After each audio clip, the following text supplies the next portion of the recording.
Now, in the latest flare-up in the South China Sea, the Philippines has accused China's Air Force of dangerous and provocative actions. The Philippines military is condemning, quote, provocative actions of 2 Chinese Air Force jets in the South China Sea. So let's look in detail at why the South China Sea is so disputed about.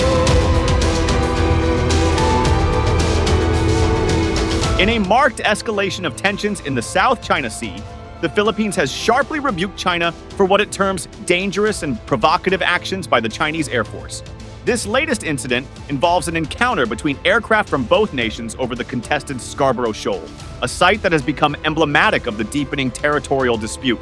This confrontation, in which Chinese aircraft engaged in maneuvers that the Philippine military deemed perilous, signals an alarming new chapter in the ongoing saga of maritime contention between the two countries. The Philippine President Ferdinand Marcos Jr. is saying that actions by China's Air Force against a Philippine plane over the South China Sea are unjustified, illegal, and reckless.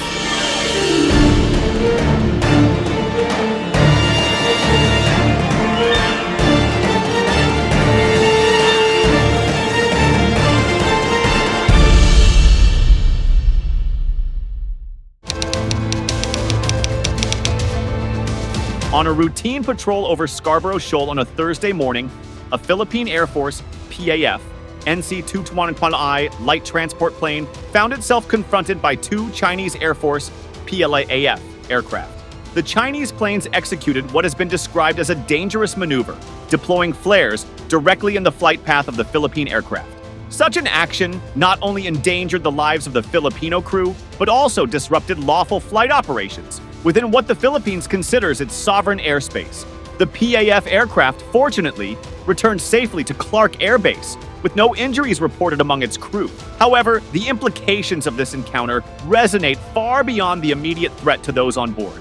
This is not the first time that China's military actions in the South China Sea have drawn criticism, but it is notably the first instance in which the Philippines has publicly condemned Chinese aerial activities as endangering lives.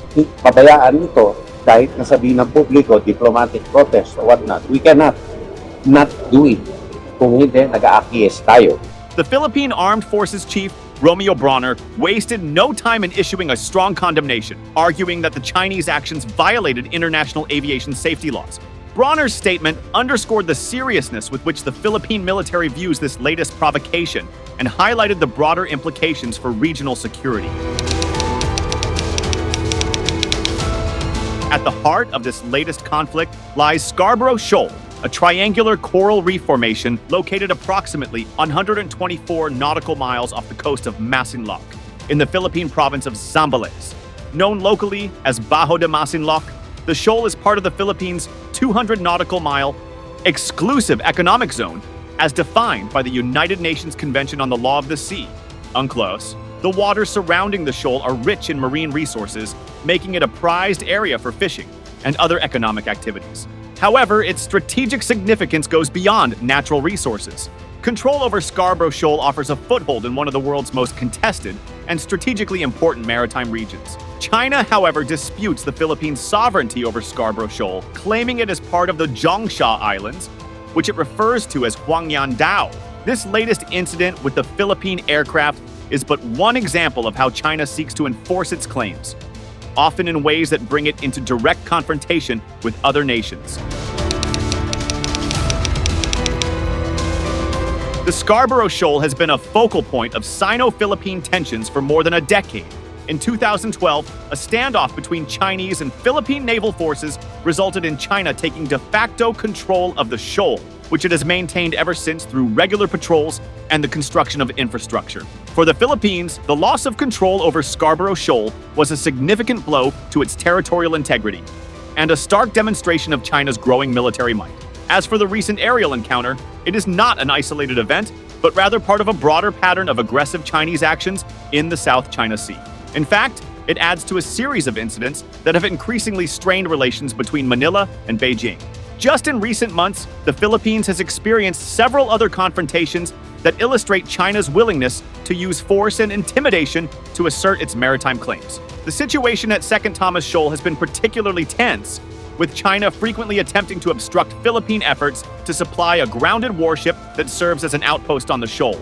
In one notable incident on March 23rd, Chinese Coast Guard vessels fired water cannons at a Philippine supply boat, injuring crew members and damaging the vessel.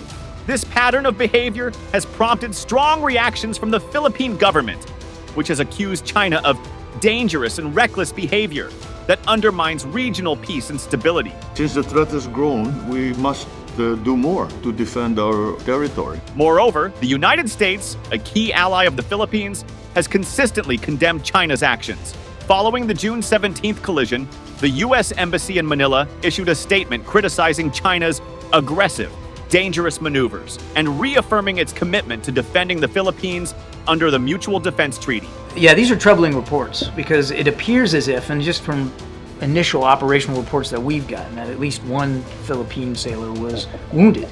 You talk about collisions and water cannons, and you don't think about the damage that can do to the human body, but let me tell you something, it can. And so we're deeply concerned about the injuries suffered by this Philippine sailor, obviously wishing him the best in terms of his recovery.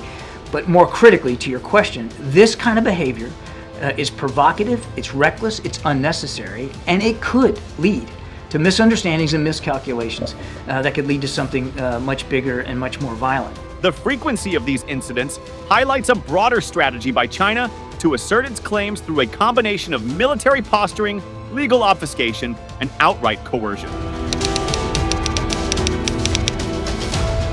In response to the latest incident, the Philippine government has not only condemned China's actions, but also escalated its diplomatic efforts to address the ongoing tensions. The Filipinas, we're committed, we've always said, to try and settle disputes or whatever through diplomatic and peaceful means. We will continue, it's up to China whether they will. The incident has been reported to the Department of Foreign Affairs, DFA, which has consistently filed diplomatic protests against China's activities in the disputed waters. These protests, however, have often fallen on deaf ears in Beijing, which continues to pursue its strategic objectives with little regard for the concerns of its neighbors. Philippine Armed Forces Chief General Romeo Bronner has been vocal in his condemnation, emphasizing that the dangerous maneuvers executed by the Chinese aircraft violated international aviation safety regulations and constituted an affront to Philippine sovereignty. Bronner's strong stance reflects the broader sentiment within the Philippine military, which has grown increasingly frustrated with China's aggressive actions. However, the military's options are limited. While the Philippines has bolstered its defense capabilities in recent years, it remains heavily outmatched by China's far larger and more advanced military forces.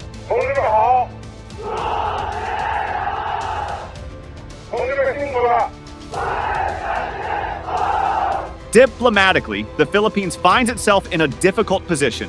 While it has sought to strengthen ties with the United States and other allies, it must also contend with the reality of China's growing influence in the region. The administration of President Ferdinand Marcos Jr. has walked a tightrope, seeking to balance the need for strong defense ties with the U.S. against the economic benefits of maintaining a stable relationship with China. This latest incident, however, may push Manila closer to Washington, particularly if tensions continue to escalate. The United States, as the Philippines' oldest treaty ally, has a crucial role to play in the unfolding drama in the South China Sea. Recent statements from U.S. officials have made it clear that Washington views the South China Sea as covered by the MDT. This security commitment was reiterated by U.S. Secretary of State Antony Blinken, who warned that any armed attack on Philippine forces, public vessels, or aircraft in the South China Sea would trigger U.S. obligations under the treaty. Such assurances are intended to deter China from further aggressive actions, but they also raise the stakes for the United States, which could find itself drawn into a conflict in one of the world's most volatile regions. At the same time, the U.S. must navigate its broader relationship with China, which is already strained by trade disputes, human rights concerns, and strategic rivalry. The Biden administration has emphasized the need for strategic competition with China while seeking to avoid direct conflict. In the South China Sea, this means bolstering the capabilities of regional allies like the Philippines while conducting freedom of navigation operations to challenge China's maritime claims. However, as incidents like the one over Scarborough Shoal demonstrate, the risk of miscalculation and unintended escalation is ever present. The The tensions between China and the Philippines over Scarborough Shoal are part of a broader power play in the South China Sea, where several countries have overlapping territorial claims. Vietnam, Malaysia, Brunei, and Taiwan all claim parts of the South China Sea. And like the Philippines, they have faced pressure from China's increasingly assertive actions. Beijing's strategy appears to be one of gradual encroachment, using its superior military and economic power to assert control over disputed areas while avoiding outright conflict. For the countries of Southeast Asia, this presents a difficult challenge. While they seek to defend their territorial rights, they are also wary of antagonizing China, which is not only a regional military power, but also a major economic partner. The Association of Southeast Asian Nations, ASEAN, has struggled to present a united front on the South China Sea issue, with some member states reluctant to confront China directly. This has allowed Beijing to exploit divisions within the region, further complicating efforts to resolve the disputes. The Philippines, under the Marcos administration, has tried to strengthen its position by enhancing its defense ties with the United States, Japan, and Australia, while also engaging in diplomatic efforts to manage tensions with China. However, these efforts are constrained by the realities of power politics in the region, where China's growing influence looms large. As the recent encounter over Scarborough Shoal illustrates, the South China Sea remains a dangerous flashpoint, with the potential for minor incidents to escalate into broader conflicts. The Philippines and China, along with other regional stakeholders, must find a way to manage their differences without resorting to force. This will require a combination of dialogue, diplomacy, and deterrence. For the Philippines, this means continuing to assert its rights under international law while strengthening its defense capabilities and deepening its alliances. It also means engaging with China through diplomatic channels, even as it seeks to hold Beijing accountable for its actions. The challenge will be to navigate this complex landscape without being drawn into a conflict that neither side wants. For China, the path forward requires a reassessment of its approach to the South China Sea. While Beijing has legitimate interests in the region, its aggressive tactics have alienated its neighbors and drawn international condemnation.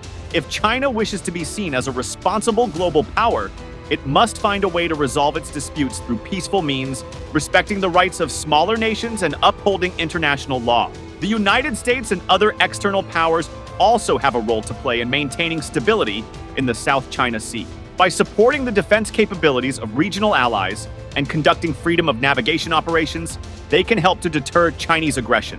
However, they must also be prepared to engage in dialogue with Beijing, finding ways to reduce tensions and prevent miscalculations.